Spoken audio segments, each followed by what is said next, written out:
दोस्तों, किसी ने बड़े प्यार से कहा है, अपने कीमती समय को यूं ही बर्बाद ना करें, क्योंकि समय के पास इतना समय नहीं है कि वो आपको दोबारा समय दे सके। हम सभी जीवन में कभी न कभी भयभीत ज़रूर हुए हैं, फिर वह अस्पताल में इंजेक्शन लगवाना हो या करियर तय करने के लिए प्रवेश परीक्षा देना हो। डर कई स्वरूपों में आता है।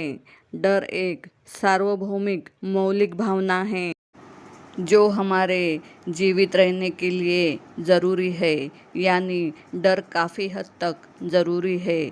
डर मानसिक और भावनिक होता है।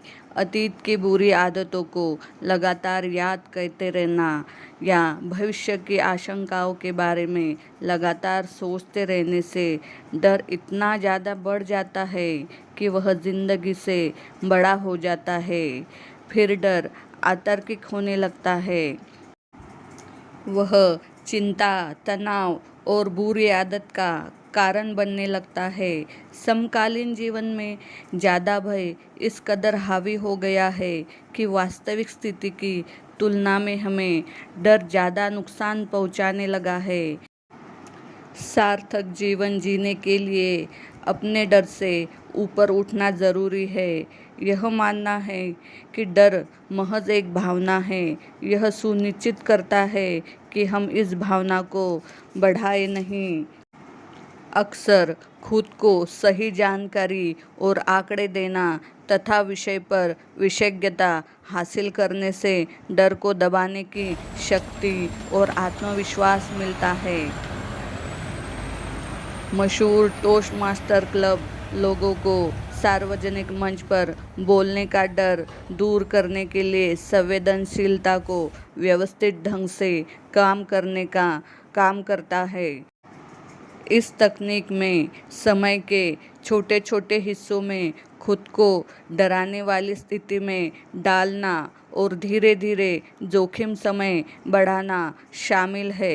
हर बार इससे हमारी तर्कसंगतता मजबूत होती है और आखिरकार हमारा दिमाग तिल का ताड़ बनाना बंद कर देता है। डरते डरते जीना हर पल मरने जैसा है। इसलिए किसी भी परिस्थिति में जब हम सबसे बुरी स्थिति के बारे में सोचकर उसे मानसिक रूप से स्वीकार लेते हैं, तब हम अवसरों का पूरा लाभ उठाने में सक्षम हो जाते हैं। वैदिक दृष्टिकोण हमें डर पर काबू पाने के लिए अहम अंतर्दृष्टि देता है। यह भय को गहरी बीमारी का लक्षण मानता है, यानी मन की आसक्ति और आसक्ति के विषय से संभावित नुकसान। उदाहरण के लिए संपत्ति से आसक्ति या लगाव से गरीबी का भय पैदा होता है। सामाजिक प्रतिष्ठा से आसक्ति के कारण बदनामी का डर पैदा होता है आदि। इसी तरह समृद्धि, आराम और अपनी खुद की जिंदगी से आसक्ति के कारण प्राकृतिक आपदाओं का डर पैदा होता है। हम जानते हैं कि जीवन नश्वर है, फिर भी हम डरते हैं।